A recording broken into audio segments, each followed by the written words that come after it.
Olá pessoal, a gente segue nas nossas lições, nas nossas aulas de Direito Penal. Quero conversar com vocês nessa aula sobre o conceito de funcionário público para os efeitos penais.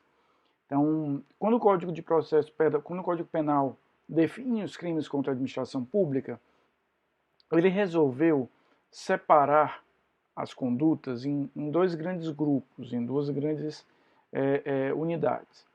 O que ele chamou de crimes contra a administração pública praticados por funcionário público e o que ele chamou de crimes contra a administração pública praticados por particular. Ele separa essas duas dimensões. E aí ele percebe que aquele conceito de funcionário público, que é muito comum, dado lá pelo direito administrativo e até mesmo pelo direito constitucional, quando trata da administração pública, ele não é suficiente para gerar a proteção que ele espera dentro do direito penal. Então, o que foi que ele fez?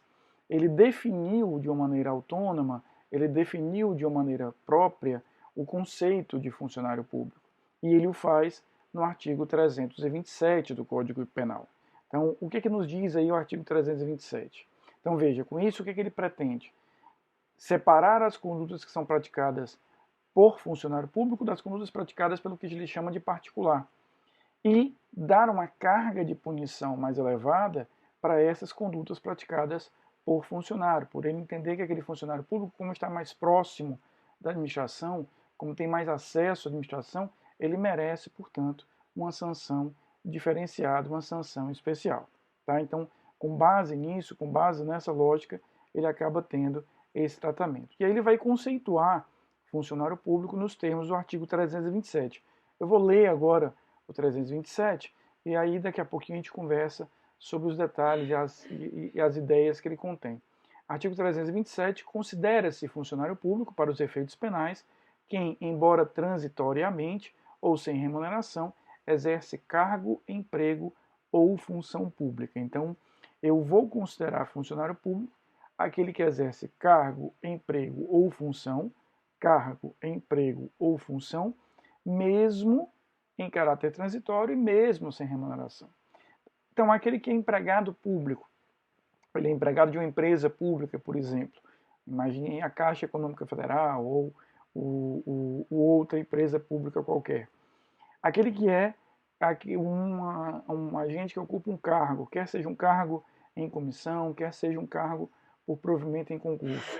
E, finalmente, aquele que exerce mesmo uma função pública, aquele que está exercendo uma função mesmo que não diretamente ligada a um cargo. E aí interessante é que a gente vai perceber, dentro dessa lógica, que ele traz para o conceito de funcionário público penal mesmo aquele indivíduo que não receba a remuneração e mesmo aquele indivíduo que faça aquela atividade apenas de forma transitória. Imagine, por exemplo, aqui a figura do mesário nas eleições, do jurado lá no tribunal do júri. Ele atua só naquele dia, só de forma bastante pontual, mas naquele momento em que ele estiver exercendo aquela função, ele é, para os efeitos da lei penal, considerado funcionário público. Veja que é algo completamente diferente do conceito administrativo, né? Porque o funcionário público, para os efeitos penais, ele não precisa receber salário, ele não precisa ter direitos previdenciários, ele não precisa ter uma série de garantias próprias da regulamentação do que o agente público é chamado, definido lá no direito administrativo.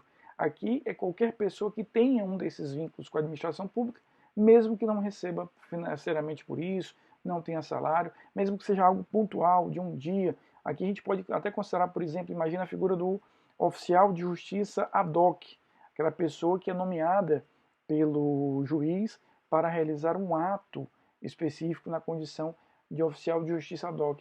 Ele será, sim, considerado funcionário público para os efeitos penais. E aí o parágrafo 1º desse mesmo artigo vai falar o seguinte, é que para ser funcionário público, quem exerce cargo, emprego ou função em entidade paraestatal e quem trabalha para a empresa prestadora de serviços contratada ou conveniada para a execução de atividade típica da administração pública.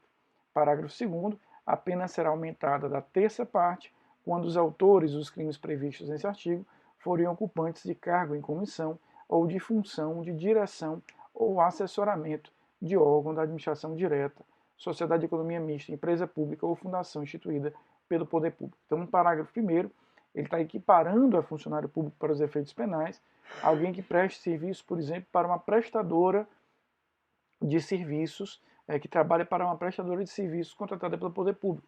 Imagine, por exemplo, uma operadora de energia, uma empresa privada de energia que recebeu aquela determinada permissão do Estado. Naquele momento, aquele trabalhador, veja, ele é trabalhador de uma empresa privada, a princípio não teria nenhum vínculo com a administração, muito menos poderia ser considerado funcionário público. Mas como ele exerce aquela atividade para uma empresa que presta um serviço de relevância pública, ele acaba sendo sim equiparado efetivamente a servidor público naquele momento. Ele é funcionário público para os efeitos penais. Então veja, para os crimes contra a administração, eu vou conferir um significado, um sentido próprio, e eu vou conferir um conceito próprio de funcionário público para essa finalidade.